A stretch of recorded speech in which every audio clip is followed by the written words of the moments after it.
আসসালামু আলাইকুম, কেমন আছেন সবাই? 3 দিন মাংস টাংস খেতে খেতে আর ভালো লাগতেছিল না, তো আজকে ভাবলাম দুপুরবেলা চতুর্থ দিন একটু বোয়া ভাত রান্না করি। দুপুরে আলু দিয়ে বোয়া ভাত রান্না করেছি আর 3 ধরনের ভর্তা করেছি।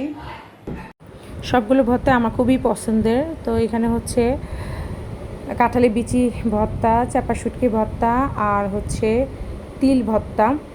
এই 3টা ভর্তাই করা হয়েছে আর এই 3টা ভর্তাই আমার খুবই পছন্দ। আর যে কোনো ভর্তাই আমার খুবই পছন্দ, সেটা যেটাই হোক না কেন। তো এখন বেড়ে দিচ্ছি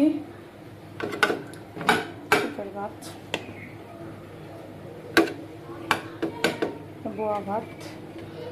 আসলে মাংসটা যেমন খুব পছন্দ, এটা কিন্তু বেশি খাওয়াও যায় না। এটা মাঝে মাঝে খেতেই ভালো লাগে আসলে, আবার লাগাতার খেতেও ভালো লাগে না। ভর্তা টর্তা এই জিনিসটা কিন্তু সবসময় ভালো লাগে।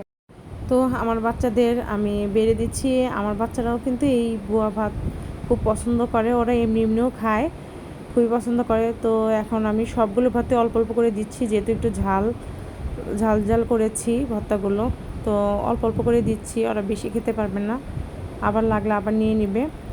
তো এই ভর্তাগুলো আমার খুবই পছন্দ। তিল ভর্তা তো আমি খুবই পছন্দ করি।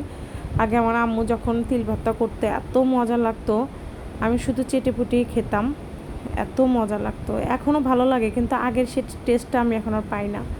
যা হোক, তারপরও ভালো লাগে।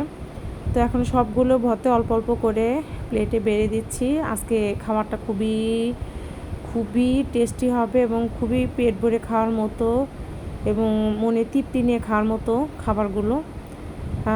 মাংস মাছ সবসময় তো খাওয়া হয়, কিন্তু এগুলো রেগুলার খাবার একই রকমই টেস্টি লাগে, কিন্তু এইসব খাবার কিন্তু বেশি খাওয়া যায় আর একটু মুখের টেস্টেরও চেঞ্জ আসে।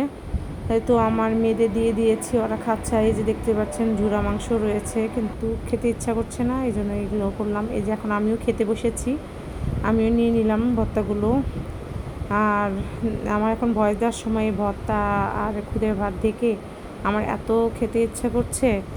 আবার যখন ভর্তা করব তখন সাথে বোয়া ভাতটাও রান্না করব। আমি যখন ভর্তা করি তখন বোয়া ভাতটা রান্না করার চেষ্টা করি, আর সবসময় তো ভর্তা করা সম্ভব হয় না।